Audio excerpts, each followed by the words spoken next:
this is my take on the Epstein files right now. The Holy Spirit brought me to Cinderella. It always comes back to Cinderella. Cinderella, the night of the ball, when her destiny was about to change, her fairy godmother visited her, and she came and started waving her magic wand and casting spells to create an illusion. The pumpkin became a carriage, the mice became horses, her pink dress became blue, her shoes became glass. Like, everything started changing because Cinderella was living in this spell.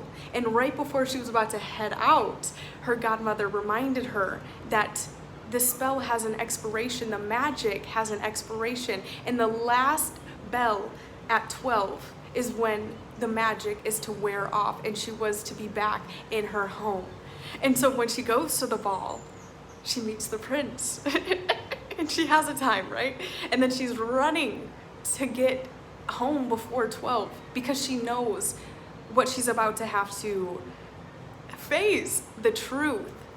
And if she were to be seen before that time, everything would have been exposed and the prince would have seen her for who she really is. And okay, so she's running, she leaves her glass slipper behind, the prince holds the slipper, right, we all know this. Okay, why this is so relevant is because the Holy Spirit is reminding me that everything has its time.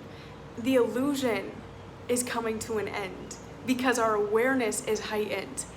It's being popped because the magic, the spell had to wear off, and humanity has been under a great spell of deception.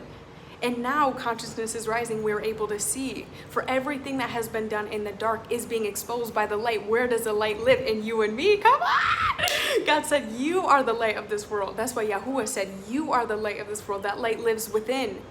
And when we live by truth, we are exposing everything that isn't truth just by living by truth.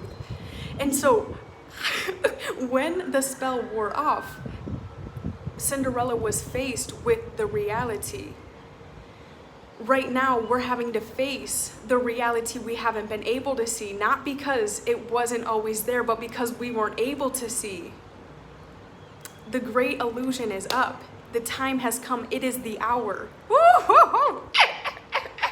It is the hour. And oh, this is so good to me. I'm like, this is a great hour to be living because there is no fear inside of me. God has reminded me, do not be afraid, for I am confident in what God is doing. Let your will be done on earth as in heaven. All that is done in dark must rise to the light so there can be a shift.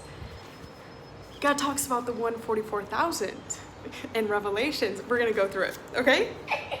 So in Revelations, this is what the Holy Spirit brought me to. Chapter 14 in Revelations. We're going to read it together. Be patient and stay with me. This is so good. I promise there will be lots of goodness that comes from this. Then I looked, and there before me was the Lamb standing on Mount Zion, and with him 144,000 who had his name and his Father's name written on their foreheads. And I heard a sound from heaven like the roar of rushing waters and like a loud peal of thunder. The sound I heard was like that of harpists playing their harps, and they sang a new song before the throne and before the 4 living creatures and the elders. No one could learn the song except the 144,000 who had been redeemed from the earth. These are those who did not defile themselves with women, for they kept themselves pure. They follow the Lamb wherever he goes, and they were purchased from among men and offered as first fruits to God and the Lamb. No lie was found in their mouths. They are blameless. Okay, so now that we have that, okay, they sang a new song. Anytime that God is about to deliver, it comes in songs and hymns, in psalms, like, you know how it's written psalms. When when Paul and Silas were imprisoned, and what happened when they started singing hymns? the foundations of the prison were shaken and all the cells were opened. Okay, what happened in Cinderella in the movie when she was locked up in the cellar? She started singing, because although she was sad, her spirit could not be broken. She started singing. And because of her song, the prince found her. It all has to do with song. Now, when it talks about a new song being sung, for me, this isn't in time. We know songs based on eras like the 2000s or the 1800s. It's not in time, it's in quality. There's a new song being sung, but not learned. This is not a learned melody. It is a melody that is written on our heart. And everything from out of the abundance of the heart, the mouth speaks. God has put a new song on our hearts. A new song that we are rejoicing even in the chaos. That even though there's a lot of noise, we are not doubting, but our faith is rising because it's unshaken. Although we see a lot of reason in our external reality to have doubt, to be disappointed. No, our spirit is not being shaken because there's a new song that's on our heart. Ooh! And we've been put here as the embodiment of this song. We are the song. Oof, come on, we are the song. And what that looks like, okay? What this song looks like is no more reactivity. For what we are seeing physically, there cannot be a physical reaction in fear, in distress, in chaos, in doubt, in disappointment. No, because God has not given us a spirit of fear. Come on. We are not pulled by crowds of emotions. Even though the crowd is doing one thing, we're not pulled by it because we follow the Lamb. We have a stable tone even under pressure. We're not cracking. No, we're not folding.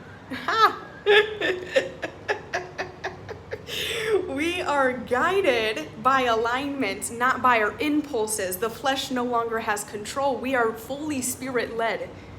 We are responding instead of reacting. There's a different rhythm that we are walking in. Come on. There's a different rhythm. You can feel it. You can feel the rhythm. It is changing. That's why I'm like, oh my goodness, this time is so divinely orchestrated. Think of all the wording. We are in a universal melody. We have a frequency that we are emitting. And when you emit fear, and when you emit doubt, and when you emit disappointment and emit disbelief, this frequency is of Babylon. But Babylon is falling. And we are rising into faith and into love and into alignment and into peace and into joy, into our promise. And we are taking position. So no, I will not be afraid in this time, and I will not fear, and I will not respond to the crowd or what they're showing me, because I know who my God is and what he has promised. This is the hour. This is the hour. The 144,000 are here to set the tone, not reacting to the old noise, but actually operating different in this world, knowing that we are in the world, not of it, but we are a part of it because we have our piece to play in it. The harp is playing their harps. The harp is playing their harps. We have a part to play right now. Singing a new song. We are not here to react right now. We are not here to be drowned by the noise and to be living in despair. No, we are here to play our harps amidst all of it. People will have no reason to understand why you are singing in darkness, why you have been imprisoned, and yet you are humming songs of praise to the Most High. They will not understand why. In this time when all of this is coming out, you are not shaken. But God has not given us a spirit of fear. We are not to react in the same way. No. No. We are to breathe. Okay, I love you. If you would like, I could do a Bible study on this and go deeper, but that's all I have for now. Love you.